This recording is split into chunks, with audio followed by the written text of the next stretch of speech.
The ice cream truck only comes when someone dies. I was 7 the first time I heard the jingle. It was soft at first, like a lullaby carried on the wind, just barely loud enough to pull me away from my cartoons. The sound floated in from the end of our street, growing clearer as it approached, cheerful notes looping in a slow, almost lazy rhythm. My mom suddenly burst into tears when she heard it. She dropped the laundry basket, white spilling onto the floor, and ran to the door, locking it with trembling hands. I remember asking her why she was crying, why she looked so scared. She just muttered, "Not again. God, not again." That night, the neighbor's kid, Danny, was found dead in his backyard. Face pale, lips blue, melted ice cream dribbling down his chin. He hadn't been sick. No sign of struggle. Just gone. For years after that, I thought I had imagined the truck. No one ever talked about it, not the neighbors, not the police, not even my mother. Especially not my mother. But then it came again, when I was 14.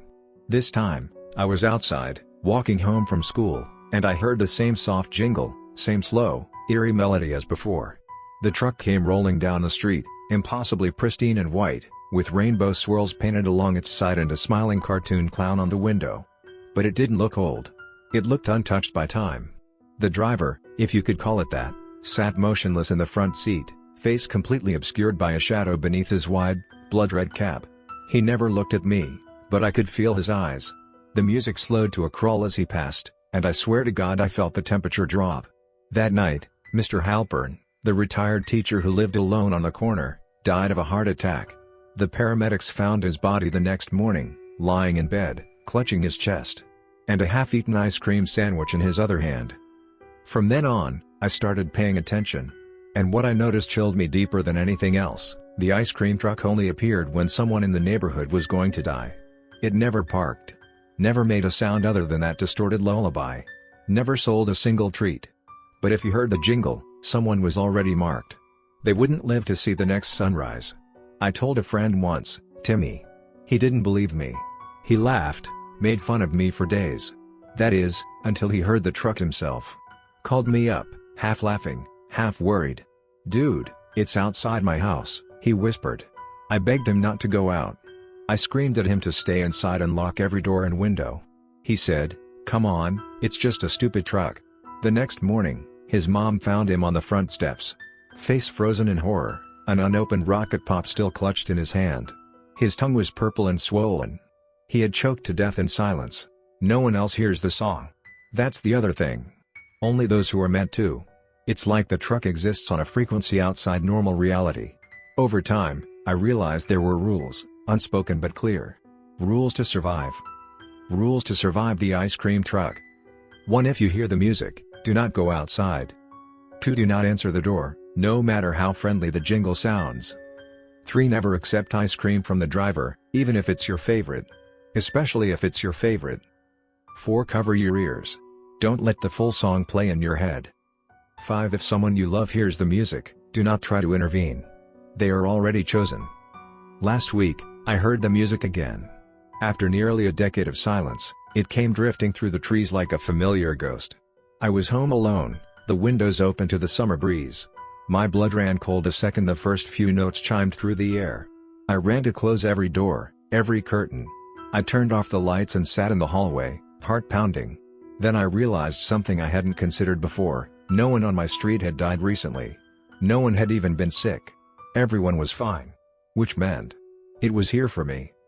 I don't know how long I waited in the dark. Hours, maybe. But the truck didn't leave. It circled the neighborhood, again and again, the music never fading. Louder now, more distorted. The clown face on the side window kept flashing in my mind's eye, smiling wider than any human mouth should. I didn't sleep. I barely breathed. And just before dawn, the song finally stopped. But I know it'll be back. It's just waiting. So if you ever hear that haunting jingle in the dead of night, don't follow it. Don't look for it. And for the love of whatever you believe in, don't take the ice cream. Because when that truck comes for you, there's no stopping it. And you'll die with a smile. Just like all the others. I tried to leave town the next morning. Packed my things, barely said goodbye to anyone. There was no time for closure, only distance. But as I crossed the city line, my car engine sputtered, coughed, and died. Just like that. A brand new engine, full tank, perfect weather. I called roadside assistance. The signal dropped. I tried walking. A mile out, I turned to find the ice cream truck crawling behind me, slowly, steadily, no driver in sight. Just that same melody echoing through the open fields. I ran. Not to home, but to the nearest church. My grandmother used to say evil hated consecrated ground. I stayed in the sanctuary for hours, feeling the walls hum like a heartbeat. At dusk, I peeked out the stained glass window. The truck was parked just across the street, facing me, its lights flickering in rhythm to the tune. The priest told me something strange when I finally begged him for help. We've buried 6 people this week. There were no funerals. Only that cursed melody. You're not the first to come here. He took me downstairs, past the crypts, to a locked iron door. Inside was a girl no older than 16. Pale as milk, her lips dry and trembling. She heard the song too, the priest said, handing her a cup of warm water. She survived once. But now the truck has come again. The girl finally spoke as we sat in silence. It only lets you go when it's done feeding. And it's never full. It mimics grief.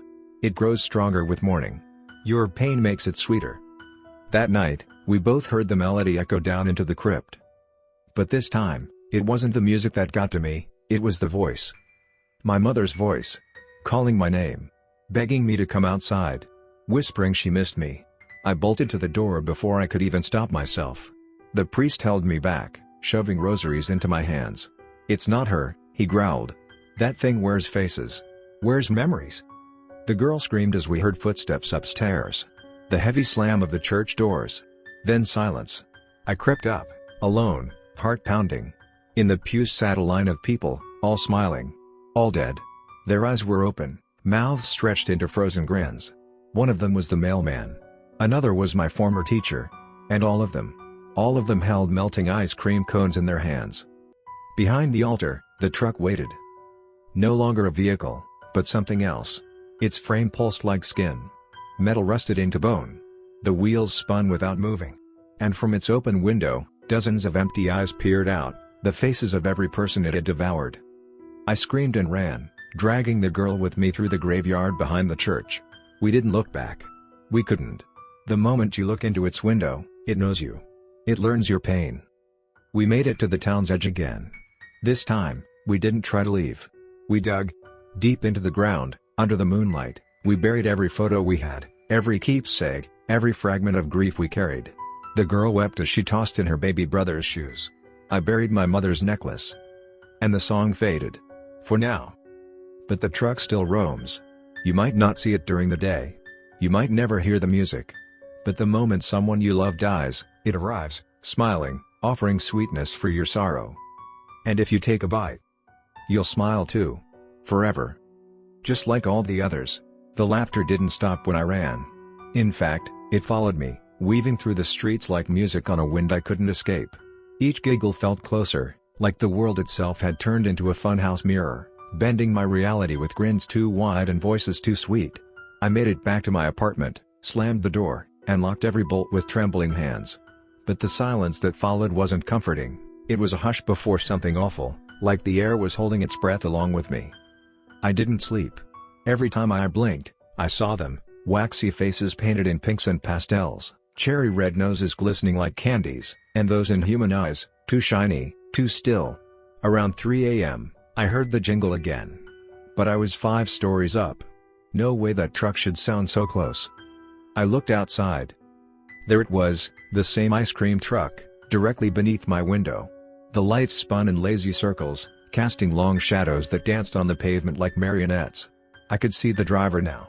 He was standing beside the truck, waving.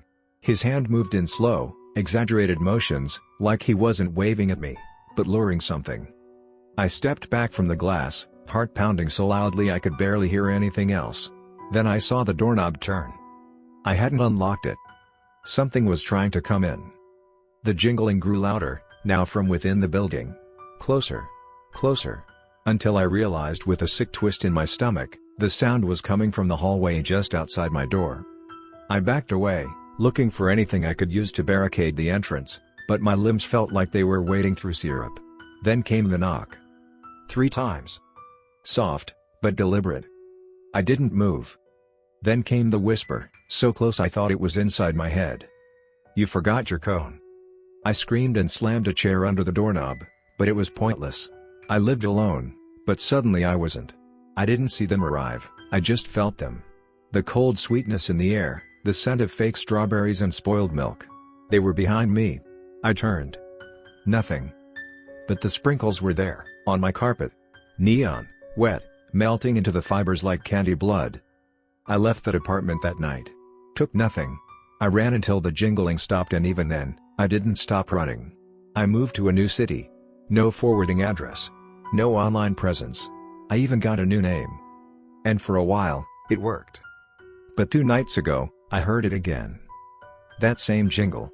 Warped by time, slower somehow, like a cassette being dragged through gravel. And this time, I smelled something too, a melting cone. Outside my hotel room was a single pink scoop, balanced on a sugar cone, upright and waiting. No one had been down the hall. No kids. No deliveries. Just that. I'm not running anymore. I know what happens when they catch you. You don't just vanish. You become part of the show. You're frozen in place, grinning for eternity, a waxy-faced puppet in a parade of the damned. I hear the music again. Closer. I want to scream, but my lips are curling upward. The smile hurts. It stretches and stretches until it feels like it'll split me in half. My cheeks ache. My jaw cracks. And still, I grin. Because they told me I must. Because that's how it ends. With a song. With a cone. And a smile too wide to be human.